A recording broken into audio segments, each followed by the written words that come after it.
नमस्कार मित्रों, मैं संजय श्रीवास्तव अपने YouTube channel dedicated for education के अगले संस्करण में आपका स्वागत करता हूं। आज हम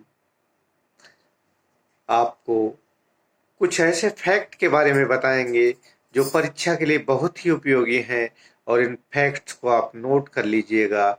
एक के बाद एक हम आपको कुल मिलाकर 20 फैक्ट बताएंगे और इन 20 फैक्ट को आप नोट कर लीजिएगा। ये 20 फैक्ट आपकी पेट परीक्षा के लिए इतने उपयोगी हैं कि इसमें से कई प्रश्न परीक्षा में पूछे भी जा सकते हैं। तो अब शुरू करते हैं इन प्रश्नों के बारे में। पारसेक पारसेक दूरी की इकाई है। पारसेक दूरी की इकाई है। डाप्सन से ओजोन परत की सांद्रता नापी जाती है। एल्बिडो से जो है किसी भी सरफेस की रिफ्लेक्टिंग पावर को नापा जाता है कि वो हीट की कितनी अमाउंट को रिफ्लेक्ट कर देगा। डायोप्टर से लेंस की क्षमता नापी जाती है और कैंडिला ज्योति तीव्रता का मात्रक है। इसके अतिरिक्त जो है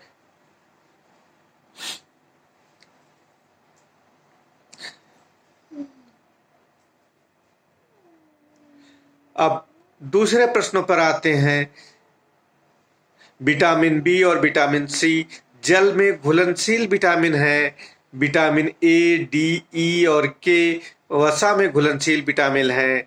और इसके अतिरिक्त जो है जाइलम जो होता है वो पौधे के जड़ से जल का पौधे के दूसरे भागों तक जो है परिवहन करता है, जबकि पोषक पदार्थों का जल के जड़ से या पत्ते से दूसरे पदार्थों में परिवहन फ्लोएम करता है। इसके अतिरिक्त जो है दूध का सफेद रंग जो है कैसीन की वजह से होता है और दूध का स्वाद जो होता है वो लैक्टोज की वजह से होता है। लैक्टोज शर्करा होती है उसमें, इसकी वजह से उसका स्वाद मीठा होता है। कैसीन की वजह से इसका रंग सफ़ेद होता है। ये कुछ फैक्ट थे जो आपको मैंने बताए। इसके अतिरिक्त जो है फ्रक्टोज सबसे मीठा शुगर होता है। फ्रक्टोज जो होता है सुक्रोज, ग्लूकोज, फ्रक्टोज और जो है सेलुलोज, इसमें सेलुलोज लकड़ी में सबसे ज़्यादा मात्रा में पाया जाता है। लकड़ी में सबसे ज़्यादा मात्रा में सेलुलोज पाया जाता है। फ्रक्टोज सबसे मीठा शुगर होता है। इसके अतिरिक्त जो है सबसे अधिक ऑक्सीजन का उत्पादन पृथ्वी पर शैवालों से होता है जो कि समुद्र में पाए जाते हैं। Coral reef, great barrier reef Australia में उपस्थित है। ग्रेट बैरियर रीफ ऑस्ट्रेलिया में उपस्थित है। और जो है विश्व का सबसे बड़ा नदी द्वीप ब्रह्मपुत्र नदी पर मजुली द्वीप है। ये आपको मैं बता रहा हूँ। इसके अतिरिक्त एक फैक्ट और जान लीजिए कि इतिहास के कुछ फैक्ट पर भी ध्यान दे देते हैं। इतिहास के फैक्ट ये हैं कि इतिहास में सबसे पहले आपको ये जानना चाहिए कि मध्यकाल की शुरुआत के लिए हम किसे मानक माने। 712 ईस्वी में, जबकि मोहम्मद बिन कासिम ने भारत पर आक्रमण किया था, या 1191 जब पृथ्वीराज चौहान की मोहम्मद गोरी से लड़ाई हुई थी। तो इसके संबंध में अलग अलग मत हैं, परंतु इसमें से आप किसी एक को मानक मान सकते हैं। वैसे ये मध्यकाल के इतिहास की शुरुआत जो है पृथ्वीराज चौहान की लड़ाई से ही मानी जाना चाहिए।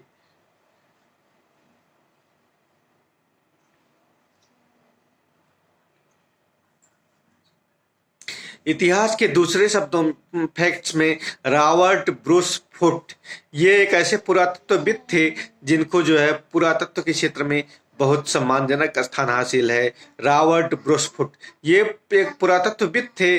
और एलेक्जेंडर कनिंघम ये भी पुरातत्व के क्षेत्र में ही एक प्रसिद्ध हस्ती हुए। एलेक्जेंडर कनिंघम तो पुरातत्व के क्षेत्र में। और जो है अकबर ने बुलंद दरवाजा का निर्माण अपनी गुजरात विजय की स्मृति में करवाया था। अकबर ने इबादत खाना 1580 ईस्वी में जो है शुरू किया था और बुलंद दरवाजा का निर्माण 1572-73 में शुरू करवाया था। अकबर जो है अमरकोट के राजा के यहाँ हुमायूं के शरण लेने के दौरान पैदा हुआ था और जो है शेरशाह सूरी का मकबरा जो है सासाराम में स्थित है, जबकि हुमायूं का मकबरा दिल्ली में स्थित है।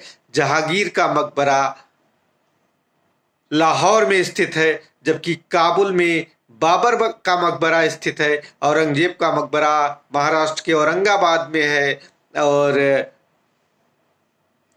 शाहजहां का मकबरा आगरा के ताजमहल में है, और बहादुर शाह जफर का मकबरा रंगून में है, जहां वो निर्वासित जीवन जीते हुए अपनी अंतिम सांसें गिनते हुए मृत्यु को प्राप्त हुए थे। तो ये कुछ फैक्ट रहे जो मैंने आज आपको बताए। ये फैक्ट आपकी परीक्षा के लिए काफी उपयोगी होंगे। इन फैक्ट को आप एक बार रिमाइंड कर लें। फिर अगले कैप्सूल में आपसे मुलाकात होगी। तब तक के लिए नमस्कार।